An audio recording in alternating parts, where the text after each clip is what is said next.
All right, today we're talking about building a world-class culture. My guest today is Tomer London. He's a co-founder of the multi-billion-dollar Gusto, and I'll tell you more about him in a second, so stay tuned. Welcome to the Smart Business Revolution podcast, where we feature top entrepreneurs, business leaders, and thought leaders and ask them how they built key relationships to get where they are today. Now, let's get started with the show.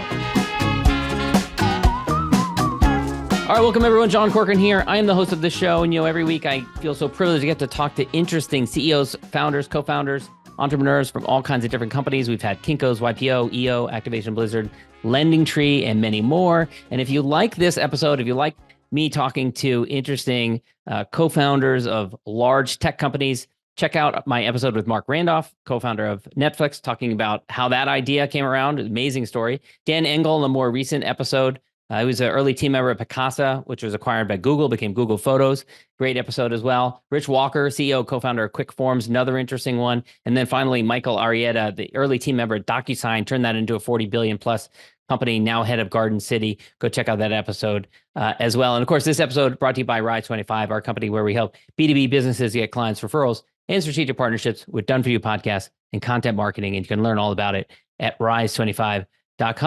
All right, my guest here today is Tomer London. He's a friend. We know each other socially. He's a co-founder at Chief Product Officer, right? Of Gusto, which is an amazing company. I have to say that we use the company. In fact, the funny thing was the first time that Tomer and I chatted, we realized that I'm a customer of his company. And we're going to hear the whole story about how it started. And I love, Tomer, always to start with your childhood and what you were like as a kid. And I know you grew up in Haifa, Israel. Your father had a clothing store. So you witnessed from a young age seeing a small business owner, which of course is who you serve now, small and medium-sized businesses, and kind of the challenges that your dad experienced running that a clothing store. So tell us about it. Yeah, well, thanks, John, for bringing me to the show. This is really, really exciting. It's going to be really fun. Yeah, so as a kid, I grew up in Israel. I grew up in Haifa, which is this kind of blue collar city in the north of Israel, and grew up in.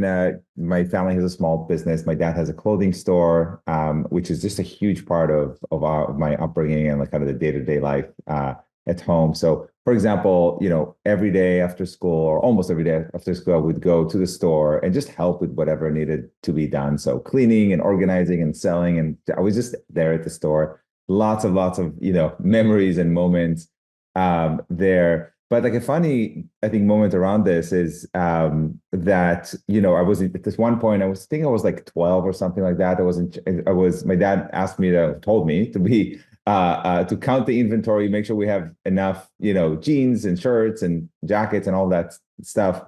So I had kind of notes, and I was counting and writing notes, and I kept losing the notes. I was clumsy, and I had to kind of recount things all the time. And then I was thinking, we had a 386 computer at home, and I was thinking, this is back like when it was, DOS and like Windows 3.11 and things like that. And I was thinking, computers are really good at remembering things. So probably I can build something to help, to use a computer to remember and track all this inventory. But I didn't know anyone who was an engineer or a programmer or anything like that. But lucky enough, next to my dad's store, there was a falafel shop. That's a very, Israeli thing. But the store after the falafel shop was a bookstore. And the guy there, luckily, was someone who was really kind of intrigued and interested in computers. And I asked him, like, hey, I'm, trying to build this simple inventory tracking thing. How do I do it? And he handed me this huge, thick book, the thickest book I've ever seen in my life. And there was a Visual Basic 6 book, all written in Hebrew, which is what I needed to be able to learn. And that's how I learned programming. I built this simple invoicing software, or sorry, not invoicing, inventory management software. To call it the software is big. It was a project, for me as a kid. And then I saw my dad use it, and he used it in his store every day, and that was really, really helpful. He bought a computer, and he brought that computer to the store, which for me was like, oh my gosh, the computers are really expensive. This is a big deal. So that gave me a lot of confidence in this kind of world. Oh, hi, Kobe. like, Go with his son. so, as a kid, it just gave me a lot of confidence because, here and I found something that was really helpful to my dad and to the store and to our family business. So that kind of luckily put me on a track in a young age of using computers to help people. And I That's just, so cool. That's so cool. yeah. And was your dad like, thank you so much? Or like, was he reluctant at first? What was his reaction like? I remember he was literally kind of scratching his head, looking at the screen and saying, "You built this? Like you did this? How did you do that?" And that was incredible. And give you another image.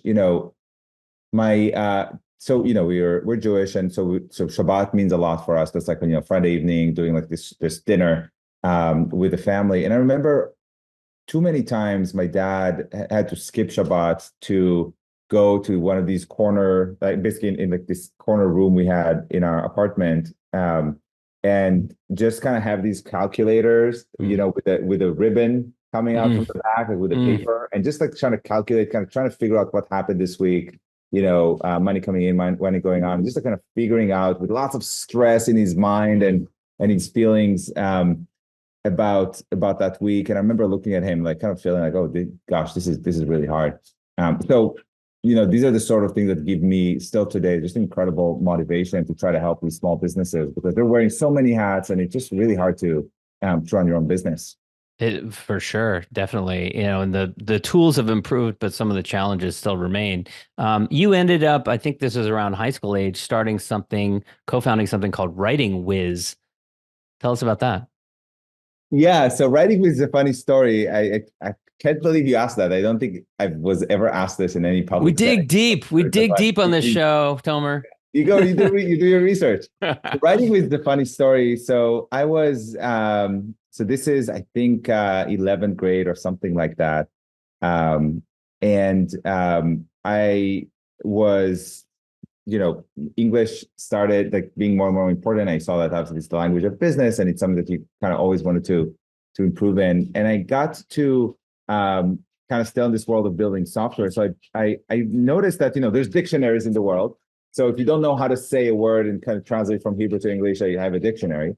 But I noticed that there's an issue of like I didn't know how to use a word in a sentence in a proper way. So this is, for example, do you say I'm sitting in a meeting, I'm sitting on a meeting, I'm sitting with a meeting, like these propositions and how do you combine the words didn't really work. So I was like, okay, that would be cool if I built this like simple button that sits in this is Windows 9, like, I don't know, XP or something like that, period. So this little button that sits there in the right corner, the right bottom corner, if you click on it, you put a word with, whatever form you would like, and it automatically finds proper ways and it gives you examples. Here's how you use this sort of word So basically what we have is Grammarly these days, something like that.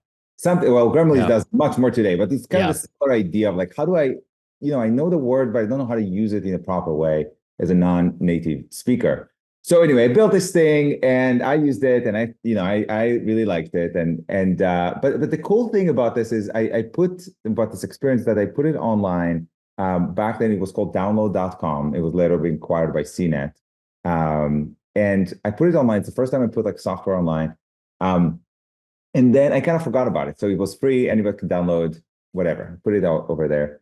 And then a few weeks later, I got a call from my friend Adam, who is, just like a high school friend. And he called me and say, hey, Tomer, I know that you're really into English and like learning and all of that. My mom found this software that's really, really good to help you learn and kind of work on your writing. And I said, oh, cool. What is it? And he said, it's called Writing Whiz. And it's, you can download it over there. And I said, what? I figured out that his mom found that software that I wrote. So I noticed it was like, he got like, I think 20,000 downloads or something like that, which was really cool. But that experience was just mind blowing to me of just kind of how you write software once and then it's being used by so many people, and I think that's just magic that exists with software, and that's very, very special.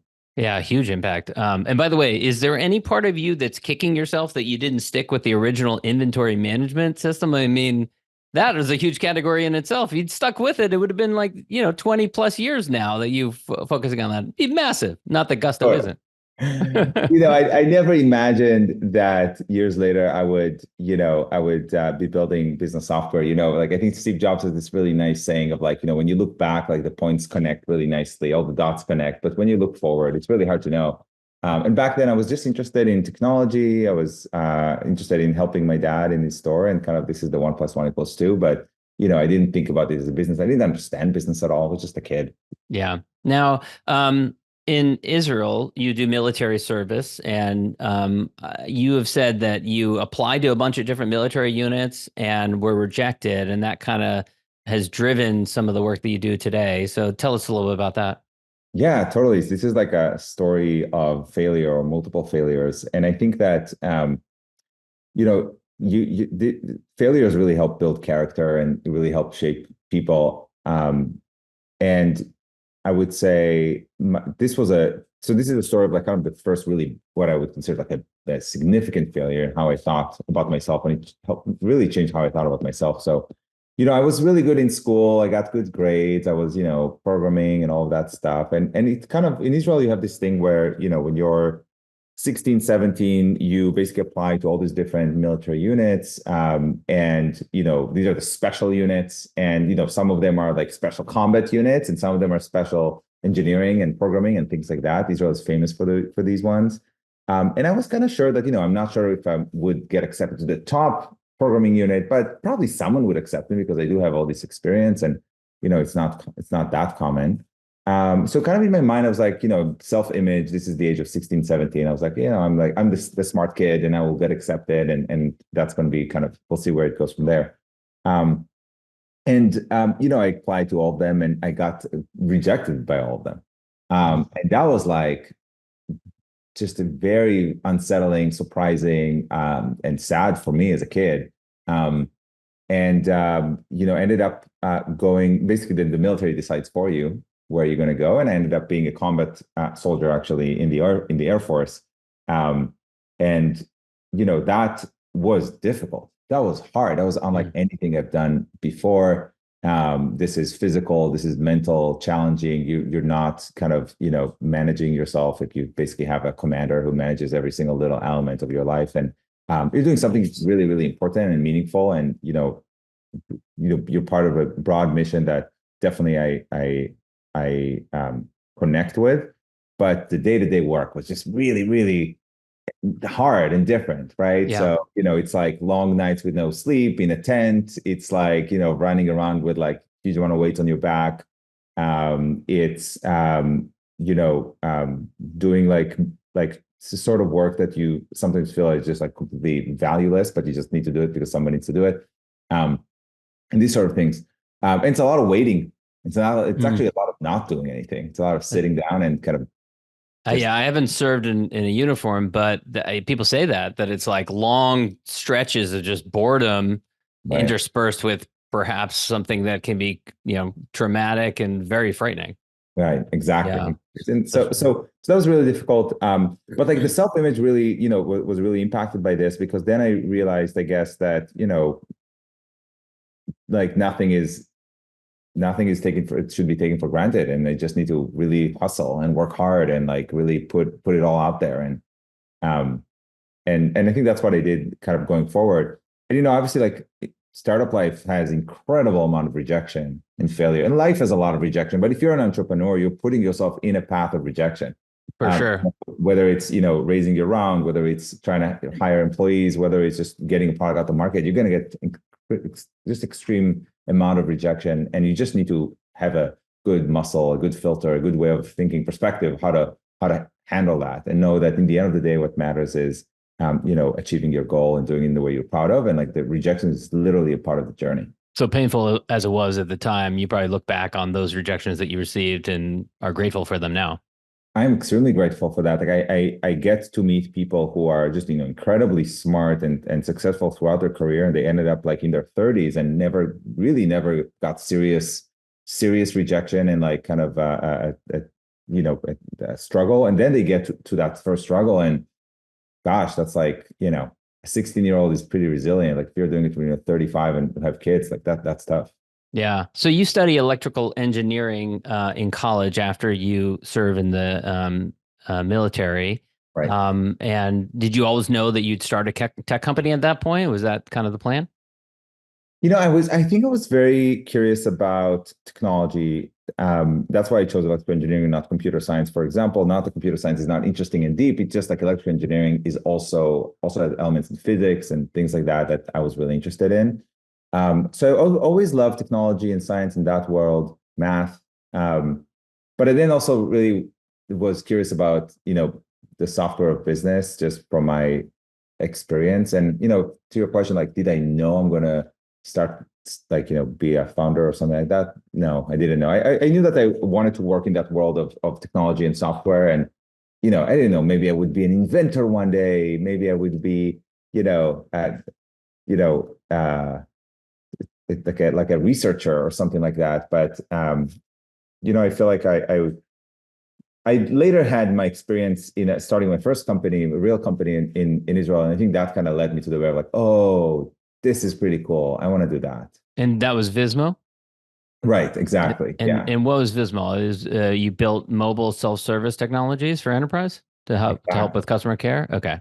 You got it. You got it. Yeah. Yeah. So basically, this was before the iPhone and when Android was, not even, out yet. And what we did is instead of like when you called customers, a call center in Israel, instead of, just waiting on the line and going through like the really boring voice menu, which is, annoying to anybody.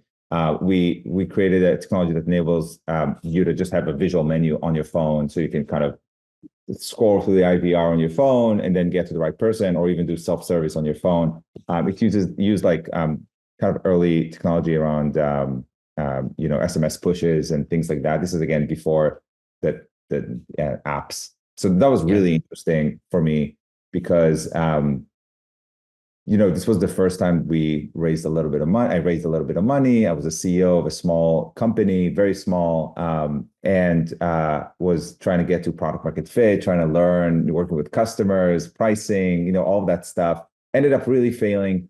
But just the biggest learning on the personal level was that this was just extremely challenging and fun. And I wanted to be out there. I wanted to kind of try and kind of bring a product, help customers, and have it be my own thing. So that's where I kind of knew at that point, like, yeah, actually, I want to do this again. I want to start a company. Yeah. Well, one common theme I see from Vismo to Gusto is you found a pain point, and you said that you should, in the context of Gusto, tailor your product to a pissed off customer segment. Maybe in that case, they weren't pissed off enough or wasn't a large enough challenge, but that segues me into you make your way to the States. You did a couple of years at Stanford, amazing PhD program there, studying electrical engineering also. And then at some point, you and your co-founders got the idea for Gusto, which of course was a much larger pain point for the customers that were not happy with the payroll process, right? Right. Yeah, totally. Yeah. I think what you said is exactly right. I think as a product person, when you hear a customer who is just, pissed off completely, or like basically you're looking for an extreme emotion, either somebody being extremely happy with something, or someone being extremely upset and annoyed by something. That's kind of where there's probably opportunities. All in the 90% and 95% in the middle are just not that interesting, and probably it's not enough. So when we started Gusto, we had a real passion for small businesses. I mentioned that earlier, like in my family with my dad's clothing store. Josh, Eddie have similar stories in their families and friends, and we really wanted to help the underdogs and small businesses. Don't have a lot of tools to make, especially software tools to help them. Start and run their teams, and we thought that we had some good ideas of what to do there. But we were looking for like what to start from, and one of the things that I heard when I was speaking with small business owners, I was basically going around town in Palo Alto, and then also on the phone, calling people off of Yelp, literally like every day, calling the small businesses off of Yelp and just interviewing them. And did you have the idea for tackling payroll at that point, or was it like much broader than that? You're just looking for any kind of pain challenge that you can help solve with software. Yeah, so we were very excited about small businesses. We knew that that's something we're really, really focused on. We had like a whiteboard with a bunch of ideas on where to start, and we had like a big circle around, payroll and people management, and because that's one of the biggest problems that small businesses have. But we didn't know at that moment yet where exactly what would be the first product. Um, so literally one day would be my spa day, and it's not that I'm going to a spa, I'm going into a room and calling all spas in San Francisco doing Yelp. The other day was my, haircut day, and I was calling hairdressers and doing different interview questions. And when people talked about payroll, they just started cursing.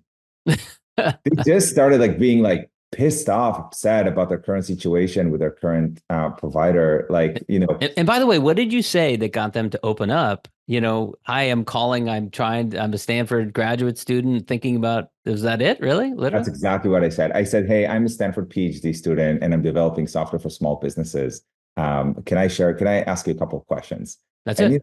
People like students. Yeah. So, definitely not everyone were open, but, you just sit there in a room. We talked about rejections, right? I had sure. Probably lots of click. For every 10 calls, maybe 2 were actually really fruitful, there's a lot of rejections, but it's just literally a part of the game. And I just check the box. I did another one. Let's keep going. And probably have one great conversation that just drives you to keep on going. Totally. Exactly. And literally in my head, it was my goal is to do 50 calls. I'm not leaving this room until I do 50 calls, stuff like that. So anyway, people started cursing and getting upset to talk about the current payroll company situation, talk about like a notice they received, talk about employees not being paid on time, talk about the time it takes them. And it's gosh, this is, there's something there. And then we kind of kept going and asked more people about payroll, and went deep and deep. And we said, okay, there's something really, really important here. There's a really big pain point. It's a huge industry. That's old. Incumbents are $50 billion. ADP was back then $50 billion company. Today it's even bigger. Paychex was 30 billion. And we're okay, isn't any modern player here. Maybe there's something we can do. So that's kind of where it started. And you didn't get intimidated? This is a $30 billion company. They could crush us. How are we possibly going to come up with a better solution than what they can come up with? Yeah, it's a good question. I feel like I was not intimidated enough, perhaps, given the fact that there's, today I would say, just being a more mature person, it's not payroll specific, knowing all the struggles and all the challenges of starting a company and a startup, I was oblivious to most of it. I was just excited about using technology to solve a problem, and let's see how it let's see what's next. Let's see if we can make this happen. And I was also really, really excited about my co-founders. Josh and Eddie. I've had experiences with previous co-founders in Israel, and when I found Josh and Eddie, I knew that these are literally the people I want to spend years and years with building something, because it's just I can trust them to a very deep level. We have alignment around values, why we want to do what we want to do, and the sort of company we want to build. And that was just very special. I didn't want to miss out on that opportunity. So I took a leave of absence from Stanford, which was kind of crazy for my family to hear on the phone, because hey, wait a minute, you just flew to the US and you left your everything everything back home, and now you're quitting. Or what's going on with you? It ended up working out. Yeah. And I want to ask about, you mentioned values. I want to ask about culture. We'll get to those as well. You end up doing, first about the co-founders. Did you have a clear division of responsibility? You're going to be the one who's building the product, and they're biz dev and there's sales. Was that clear? So when we started, it was kind of funny, because the three of us had very similar backgrounds. The three of us were, electrical engineers, with bachelor's and master's in electrical engineering. The three of us were CEOs of previous startup companies. That's a recipe for disaster. What are we going to do, right? And the funny thing, in the first several months of the company, we just kind of, we're just co-founders. We're just building, and all of us were just coding. We're just coding and talking with customers. And then over time, you kind of saw what people more naturally got attracted to and worked. So my thing was very much again, the customer, focusing on the customer, talking with customers, bringing that information in, and then building technology. So it's like kind of the connection between technology and people. I think for Eddie, like really was around like how do we build just a great product? How do we build like an amazing technology stack that will enable us to do much more in the future and not just like solve a short-term pain point? And he was definitely the best engineer out of the three of us. And then for Josh, like it was a lot about like, how do we build an organization? How do we attract people? What is this about? How big can this be? You know, and communicating that and kind of helping us kind of put down like the bigger vision, a bigger North Star. So it ended up being very, and I'm saying the word lucky a lot here because I really do feel incredibly fortunate about the fact that I met them. If it was not for them, there was no, obviously, Gusto, I would not be doing this. And if it was not for, you know, the specific kind of puzzle pieces here, it wouldn't work. But it was clear when we got to Y Combinator demo day, which... Let me just pause there. So you make the decision to apply and you get into Y Combinator. Y Combinator, by the way, famous incubator here in the San Francisco Bay Area, the most famous incubator out there, incredibly hard to get into. What was the experience of going through the program before, which culminates in demo day? Yeah. Well, I would first say, you know, I recommend anybody who's starting a company to apply to Y Combinator. It's a hard thing to get accepted to your point, but if you do get accepted, it's just like incredibly valuable experience.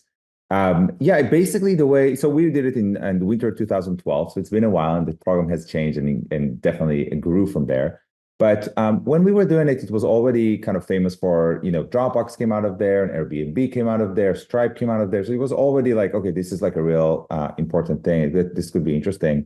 And we decided to apply because Eddie, my co-founder, had a previous company in Y Combinator a few years earlier. So he said like, you know, this is really, it's a really great way of starting with incredible intensity. And the three of us, you know, were single at the times and it's no kind of families to take care of. And it was really, really all focused on intensity.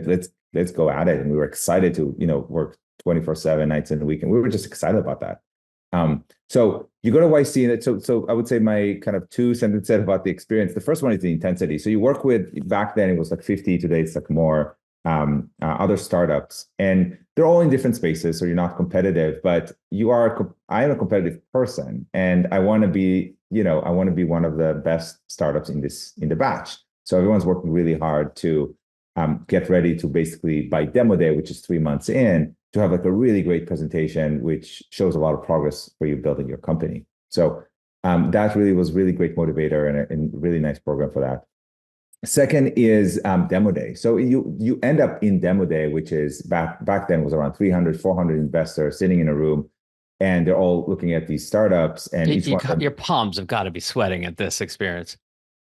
Yeah, this is like, you know, this is definitely one of these once in a lifetime experiences. It's a short pitch. It's like back then it was 3 minutes. They give you 3 minutes. Oh, today they give you 1 minute, John. Oh, wow. And so it's like you really, you know, every second counts. But the people in front of you, these investors, they want to invest. They came here to see YC companies and they want to put in 1, 2, 3 checks today. So you want to show up at your best and kind of win their hearts and minds. So it was, you know, a fantastic experience for us. We were able to raise our seed round there as a part of this, and got incredible amount of relationships with like really, really good folks in the batch that I'm still in touch with today. And it's very, very valuable. Okay, I'm going to challenge you on this one. So I looked online, and Y Combinator takes 7% equity in companies for you going through. Last I checked, Gusto had about a $10 billion valuation. So if my math is correct, that means that their value is $700 million. This is 12 years later from the experience. Still glad you went through the experience? Absolutely glad. By the way, the calculation, I would say there has been dilution since the beginning of the company. Okay. Every financing still a round. big chunk of change. I would not miss it. Even if I were to start another company, if I were to advise someone, definitely go to YC. And it's, you know, in the end of the day, it's like, do you want, you know, if you use that percentage, like, do you want to have X percent of like a $10 billion company or you know, slightly 2X% or, you know, more or in a $100 million, like, you know, a $3 million company? Like, you know, not to say that, you know, it's all YC along the way, but they're really a great accelerator to get started. They're just really, really helpful. Yeah. I want to ask you about you personally. So you had, it was you and two co-founders, three of you coming up with this idea. Now you have thousands of people and you're still head of product. You're still helping to oversee this, but it's such a different experience. So many people reporting to you, working on different elements of it. How do you think you've managed to evolve and change as a person, as a leader, and be able to still lead that organization? Yeah. Yeah. So I think that's a very interesting question. I think the first, I would say the definition of what a chief product officer does has changed over time. So, the nice thing is, I was able to, I would say, evolve what the role meant. So just to give you an example, the first 2 years, chief product officer, I was just coding 90% of the time, and 10% of the time, maybe helping put down some product specs for the other engineers. Over time, it was leading product management, design. I was leading customer care at some point of time. Then over time that changed and, changed again and again and again. So things have changed multiple times in terms of kind of my role. And I think the thing that is really important in terms of the attitude that Josh, Eddie, and I have about our roles in the company is that we just don't take it for granted, and we work really hard to scale. So specifically, we know, so I'll talk for myself, but it's true for Josh and Eddie as well. We know that, we get to do this job and it's the biggest job of our lives. And I don't take for granted that I will still be able to do this job in a year or two from now. I need to work really hard to keep growing my skill set and to get the experiences. And for that, I bring in mentors and an executive coach and I learn from my peers and learn from other people. And sometimes when things don't go, and I feel like, this is actually not the right scope for me, or I just I'm not the right person for it. I evolve in my role so I can be where I can be most helpful. The difference between, I think, a founder and not a founder, perhaps, or maybe this is like all OG, like early employees are like that too, where you have that history of the company from day one. And that is really, really helpful context to use when you make decisions sometimes. So you're, in a way, over time, become like a historian of sorts. And that is actually quite valuable information because you know why things are the way they are sometimes. So you can kind of bring that context and help make better decisions. You also have some sort of I would say, it feels like for new people coming in, like you have some sort of a permission. You can unlock some things because people feel like, oh, it's the founder. And if the founder said that that's possible, then it's possible. Like they kind of enable them, some people perhaps to think bigger because, or think different because, you saying things can help take off and kind of break invisible walls or invisible, rules. Yeah. Yeah.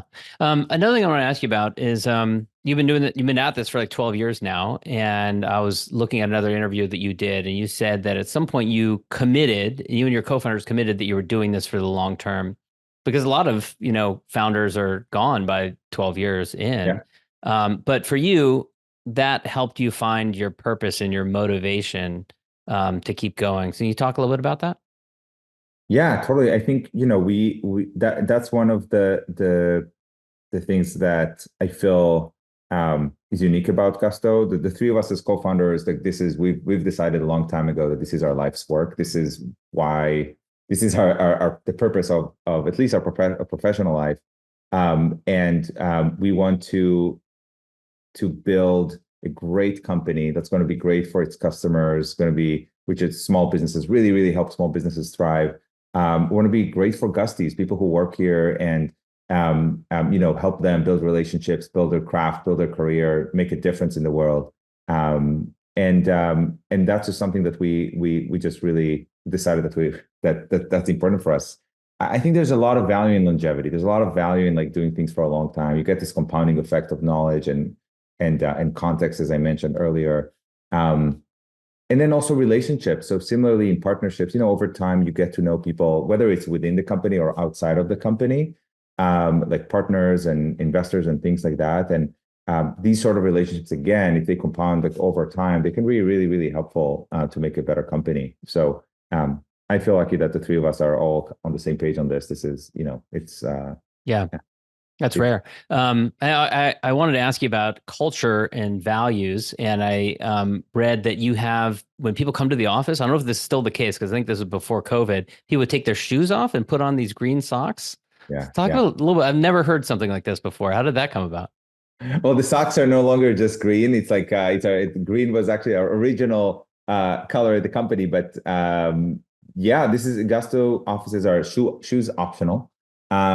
It started from this idea of, like, I'll just tell you the story. Here's how the story started. We started the company in our home, and in our home we take our shoes off. So people, visitors came in, our first employee came in, and we just said, okay, please take your shoes off because this is a shoeless home. And Yeah. we just kind of worked with our socks and slippers.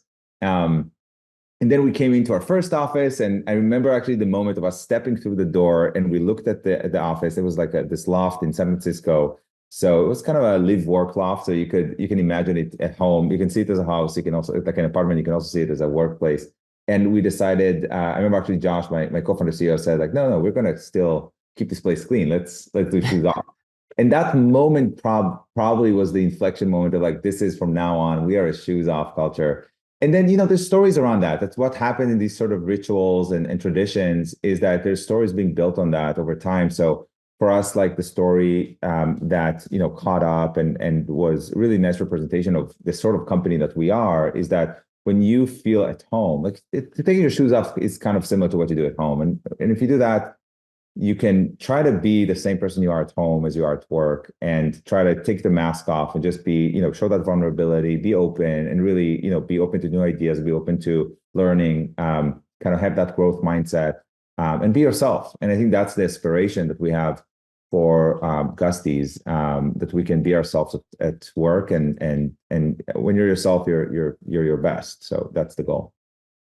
I remember reaching out to you in the fall, right after the October 7th terror attacks hit your homeland, Israel. You had lots of family there. It's been a horrendous 5 or 6 months for you. How have you managed through this experience as the war has unfolded, and as you've also had this company that you are, co-founder of and helping to run, and manage to, show up each day, get out of bed each day? Yeah. It's a difficult question. I think it's not the sort of thing that you wish to encounter, I would say, in your life, in your professional life. And it's very fresh. I still feel this is very difficult every day still, to balance, what's happening there and that impact on me emotionally, and then, still coming to work and inspire other people and get excited and optimistic about the future. So I do have in my mind like a dissonance, I believe, like a part of it that I need to manage. I would say, as an Israeli, you grow up inside and around a conflict. And, like, the Middle East has never been simple. I've had multiple wars growing up that I was, as a citizen, and then in the military. I remember when I was in first grade, walking to my elementary school with a little box with like a gas mask, basically, like the ones you see in the movies in World War II. It's this big thing here. And as a kid, you just kind of learn that, okay, well, you go on TV at 7 p.m., everyone watches TV to see Saddam Hussein and how he's saying that, here's the rockets I'm going to shoot on Haifa. And by the way, Haifa was like number one place that the Iraqis hit in 91. So, I have a lot of memories of these sort of things. So I would say, so that's to say that as an Israeli, this is not as a foreign concept as perhaps like in other places in the world. But still, like, what happened was probably the worst thing that happened in Israel's history. And I have a lot of friends who were impacted and family. And, I would say I try to do what I can in my personal circles, whether it's, on the personal life, family, to help people and friends, and whether it's part of Gusto, try to give a wider context without being political. In the company, so giving like a place for, people who feel impacted by this, and like the rise of anti-Semitism in the US, and try to give a home, a conversation, create a conversation there. And other than that, trying to just, focus on mental health. And I think with that, it's always like what you can control. Just remember what you can control, what you can't control. And, for me, mental health is very much connected to physical health. So I try to work out multiple times a week. I try to eat well, try to sleep well, and that kind of helps me a little bit. But this is really difficult. It is difficult. It's a part of it. Maybe the last thing I'll say is when it comes down to work, like and kind of that career in Gusto and how that feels, or even with partners, is to be honest about this too, and just say that it's difficult and say that, hey, you know what, maybe I'm not my best right now. And I want you to know that this is on my mind. And I think real partners and real colleagues who care about you, they listen. Yeah. Is it challenging having a company that is serves everyone, right? It serves all kinds of companies. You've got customers all over the globe. Is it challenging? Do you feel like you have to hold that in or keep it private because you don't want to share your experience more publicly? Yeah, I think I'm not like a sort of person who naturally wants to be like an influencer or like a Right. public figure or something like that. Like that's not attractive to me. So I don't feel like I need to hold back more than I would otherwise. I feel like it's almost like the opposite, where I feel like maybe because I'm in some influential positions, at least at Gusto and in some places, I should be doing things to help. So I try to do it in a way that's authentic to me. I'm not the person to just go out there and like, on stages and things like that. I'm more like try to focus on action with smaller groups. That's kind of my thing more. Yeah, yeah. Well, this has been great. I really appreciate, Tomer, you taking the time. I'd love to wrap up with the question that I ask everyone, which is, I'm a big fan of gratitude, especially expressing gratitude to peers, contemporaries who've helped you along the way. A lot of times people will acknowledge their family or their team, which is totally fine. But I also love to hear stories about, co-founders, investors, mentors, peers, contemporaries, other tech founders that have helped you in some specific way in your journey through over the years here at Gusto and beyond. So any particular one you'd want to shout out? Oh, and but probably like I can go on and on around gratitude because it's a beautiful kind of thing that you're doing in this section in this podcast. Um, Maybe definitely on the personal side, like my wife Sarah, who has just been incredible support throughout the entire journey, with a lot of ups and downs and kind of being there um, for me throughout all of these things. Like maybe like a story around this is, I feel like that one of the cool things about her is that she actually is totally not in tune in the world of tech. So, huge things can happen in the world and I can get really stressed about them or really, have all the emotions about them and positive and negative. And I think she grounds me around that. Mm. So, SVB collapse, for example, Gusto, luckily that didn't impact our customers, but it was a really big stress on the system as a whole. And you were proactive about it. I remember an email being sent out shortly afterwards, reassuring people.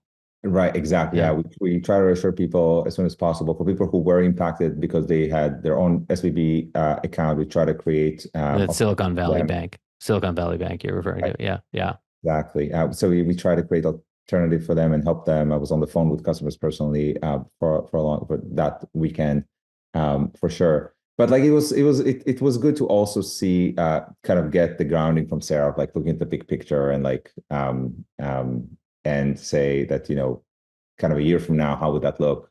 How would you want to see this? And maybe being kind of less caught in the day to day. That's actually quite helpful. Yeah. And then the other thing I would say is like you mentioned, investors. I would want to highlight Hemant from General Catalyst, who's our Series A investor. And one of the special things about Hemant is, so he's on our board as well. One of the special things about him is that he's a true visionary in terms of he really pushes you as a founder to think big. And sometimes, when you operate a company, there's, you have your dreams, obviously, and the kind of the big vision, the big things you want to do, but you can be bogged down by execution and the day to day.